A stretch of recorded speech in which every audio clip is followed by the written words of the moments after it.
In 1960, when returning from a New Year's party, Albert Camus, the famous author and philosopher, was killed in a car accident. In the wreckage, they found 144 handwritten pages of a manuscript. This was The First Man, a novel that Albert Camus believed would be his greatest work. This is another series we're going to be doing aside from our usual videos called Unfinished Works. We're going to be looking at works that authors never complete, analyze them, maybe speculate on where they were going to go with it. And to show that even though some works don't get finished, they're still worth reading. I'm Alex. And I'm Eric. And this is In Other Works.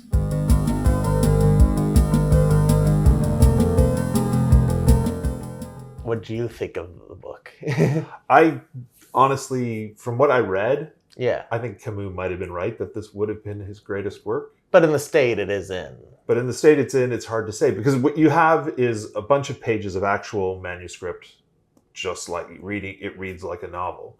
Yes. And then you also have notes that he wrote about what he was planning to do, thoughts he had on different characters and stuff like that, which have been included in this. And some of those notes, I think if he'd done some of the things he was considering in those notes, might have actually made the book worse. Yeah, there was one specific note that talked about how the protagonist's mother, who is the Albert Camus self-insert, not the mother, the protagonist, that it would be a plot twist reveal that she is illiterate, even though he's writing the book for her. And honestly, even for Camus, that's kind of corny.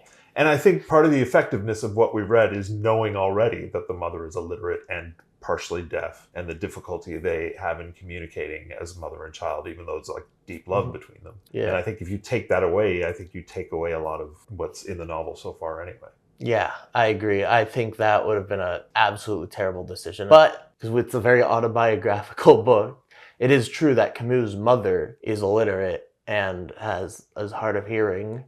What if he wanted to put that in because he was partially writing The First Man for his mother? It's certainly possible. It seemed like it was early in the notes section. It's also, I think it's something he decided against. It's difficult to know because in the book that you read, you get the manuscript and then you get the notes afterwards. Mm-hmm. But we can't really say for sure what order he wrote those things in. Did he write that much of the manuscript and then take those notes? Or did he take those notes and then start writing the manuscript and disregard some of it and use some of what he'd written? We can't really say for sure. I'm pretty sure it would have been a bit of both, where he took notes as he was writing it when ideas came to him. Yeah, that's certainly possible, but we can't know for sure. Yeah, we can't know for sure. So he may have decided already to disregard that note. He may not have. Mm-hmm. But that's a really weird thing also that he's saying that in this edition, because it says in footnotes, some of the lines were crossed out, and it's like, why'd you include it? We know Camus wasn't going to have that line in his book. Yeah, I found that a bit weird. There's a lot of stuff about the actual writing of the book I really like, and a lot of the ways that the publishers handle it, which I find kind of annoying. And there's a thing where I would say that if you're a student of Camus and you're interested in how he wrote, what his writing process was, read the book, and you've got all the notes and all of that stuff to refer to. If you're interested in the narrative, listen to the audiobook. They don't bother with any of the footnotes, and they don't include the notes at the end. It's just the narrative part of the book. So if you're just interested in the story, the audiobook is the way to go. If you're interested in more of a study of Camus and his writing process, then reading the book is the way to go. And of course, you could also just read the book and ignore the notes. But to be fair, though, do we know if every edition of the book is like this with the footnotes? It could just be our edition. Could be. All the notes. I mean, this is the first paperback edition of it, so whether later editions do or not, I couldn't tell you. But yeah, with what you are saying, because we aren't in Camus' head, we don't necessarily get what he was specifically referencing in these notes. But I do think no matter how you want to experience it, you should read the letters at the very end of this book, which show just how much this book really took from Camus' actual life, with exploring the relationship between Camus and his favorite teacher. Jacques is, again, the main character, and there's also a teacher character in the book who was really important to Jacques' development and convinced the family not to take Jacques out of school at the youngest possible age and to continue his studies. And that's very much something that happened to Camus as a child. And there's a letter he wrote to this teacher after he won the Nobel Prize, thanking him for all that he did to support Camus and make him the person he was. and it's very similar to what the teacher in the novel does for Jack. But yeah, I will say there are moments of absolute brilliance, I think, in this book, and I think that the relationship that Camus has with his teacher is like very well developed and very well realized thing of like a powerful mentor in your life. Yeah. One thing that's really interesting though, because I remember, because you were telling me this in preparation for our Burmese Days video, that we're gonna, I guess, spoilers for future content. The hunting scene makes you really uncomfortable, and you think that might be partially because of your modern aesthetics. I think this is definitely my modern aesthetics, though, with like the whole one thing that I can't get behind when I'm often reading books is, corporal punishment, Oh yeah. and that's like either it's like, because this is like definitely a character, the teacher, we're supposed to really like, it's very uncritical of it, but with of course our modern sensibilities, our time, we know corporal punishment is a horrible thing to do to children, And it's funny because the whole point of the corporal punishment in the book is to demonstrate that although the teacher was really good to Camus, he was also fair and didn't treat Camus with like a favoritism, any actual favoritism. He just saw what was the potential. It's very interesting because it very much is effective at showing that, even though I'm like, don't do that to children. Yeah, that's true. I think like that's even I was never subject to corporal punishment in school, but I'm on that. I was of that age where I think it had just stopped when I was in primary school. So it's growing up, it was a much more normal thing for me to hear about. So it probably didn't throw me as much because it's something I was much more exposed to growing up. I think, though, like, you have to look at it from the time it was written and how Camus felt. And I think despite that, like, the teacher is a very, very likable character. So that is one thing I would say about this book. And I actually don't know if this is something specific about the way he's trying to write this book, or if this is a first draft thing.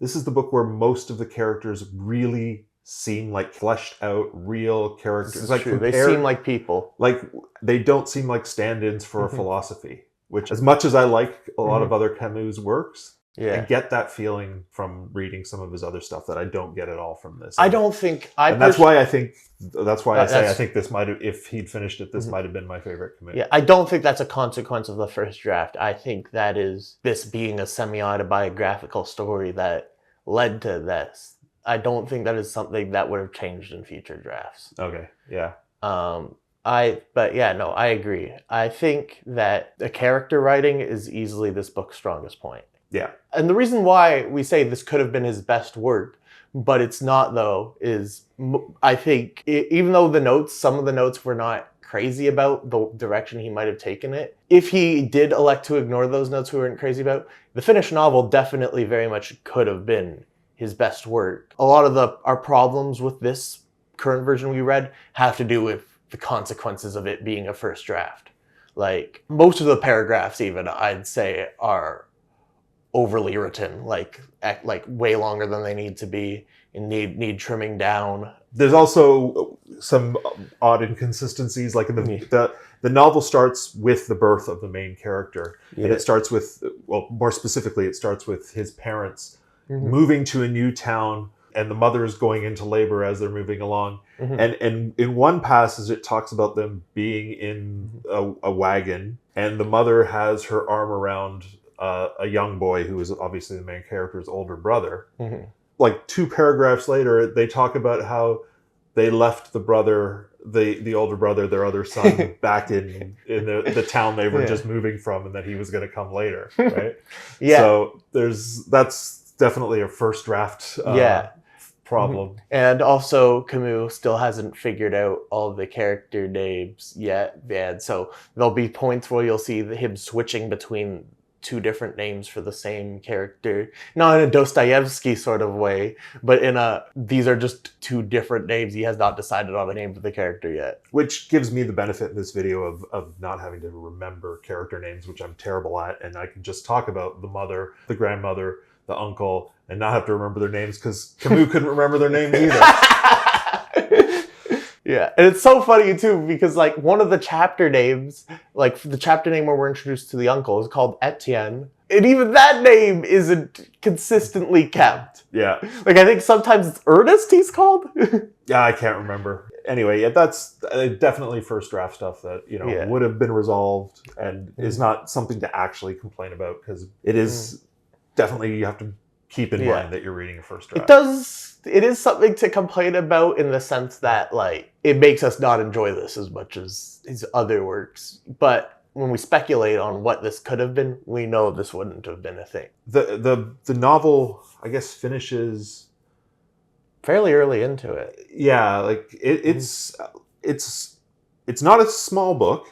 It certainly it would have been his biggest book. It easily would have been, because he's still a child, or I guess a teenager, when the book ends. And in the notes, it seems to indicate we're going to go right up into adulthood, but to meeting his wife, cheating on his wife, all of this sort of. And I mean, the book does start with him like at the age in which he probably started writing it. Yeah. Visiting his father's grave, like after the opening paragraph of his birth, we get right into him. That's an interesting thing. That's one of the things I thought was interesting about this book. Yeah, is like there's a whole thing at the beginning of the book where Camus talks about how his father, because his father died when he was very young in the war, wasn't really a factor in his life, and he didn't really think much about him. Yeah. And the whole thing about the book is him going to see at the beginning of the book is him going to see where his father is buried. Yeah. And almost like talking about trying to connect with who his father was and all this stuff. But then that isn't really what the book turns into. It turns into just a reflection of his early life and I guess eventually his whole life. And I don't know if that would have tied back. I think there was a couple chapters that did tie back to it. Like there's definitely stuff about his father throughout. Yeah. But yeah, it is like a lot of just reflections. I think a lot of the chapters in this book feel very episodic, I guess. Yeah. You know what I mean? Like it's in a lot of ways, this is a very slice of life book. Yeah. And that's really interesting. But also I do think I tend to prefer like standard plots to like slice of life stuff. So I think even if this was in its finished, complete state, I might have preferred my favorite Camus book, which you will not know until our Camus ranking. Yeah, we'll be doing that in the near future. I don't know if that's the one thing, too, that's difficult to say about a first draft. Like, it's very slice of life in a first draft, but would he, over the course of a series of drafts, really honed into a specific plot and made it less slice of lifey? It's hard to say. I feel like for the specific story, a slice of life thing does make sense, though. Yeah, that's certainly true. And then I find Camus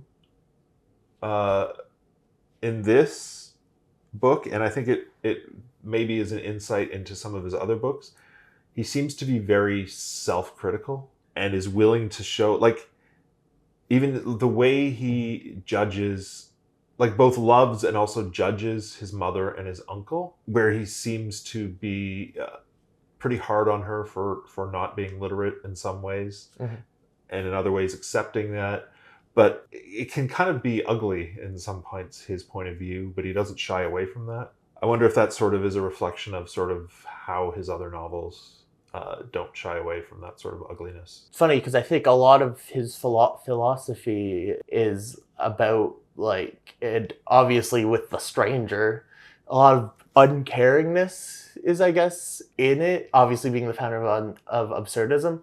And yet in this book, he is very vulnerable. Yeah. And I think it's a really interesting contrast that we just do not get in anything else he's written. It's funny, the estate at the time of Camus' death, I guess public opinion was turning against him a little bit, because he, even though he was a socialist, he was anti-Stalinism, and a lot of as he should be, but a lot of socialists at the time thought everybody had to have a united front, and they had to, no matter what ugly thing Stalinism was doing, they couldn't abandon it because it was like a socialist state, and so he was frowned upon for that and other things. So the estate at the time decided not to publish this right away because they thought it might be used as ammunition for people to say, see, he's not a great writer, and all this sort of stuff. But eventually, after all that had calmed down and people had reappreciated who Camus was, we got to read it. And, we got all of that information in an introduction written by Camus' daughter, and it's a very nice introduction, very lovely. Yeah, I think it was well said. And I think it sets up a good tone before you hit with the book. It's really interesting that you bring that up, because I remember you were also mentioning, because another socialist author who's very critical of Stalinism, and you were telling me recently about how they, although it never happened, they did plan to meet once. Orwell and Camus, they were planning to meet in Paris, and Camus was sick and didn't show up. Yeah, I mean, this video feels very unfocused, kind of like the book. Honestly, I think this book is very much worth reading, whether you're into Camus or not. You obviously have to give it grace for a lot of its faults and accept the fact that it's an unfinished work. But lots of things are unfinished and are still great, you know? And I guess in this series of unfinished works we're doing, we're hoping to uncover that. In its state, it's rough. And even in this rough state, there is still a lot that's just really beautiful in this book. I agree. I really enjoyed reading The First Man, and I read it. Actually, I think I read it about 30 years ago for the first time, and reread it when we decided to do a video on it. Both times, totally worthwhile read, and there's problems to put up with, but they were definitely worth getting past to read that story. And so I wish there was a world where we could read the finished novel, but since this is all we have, you should definitely give it a go. Thanks for watching.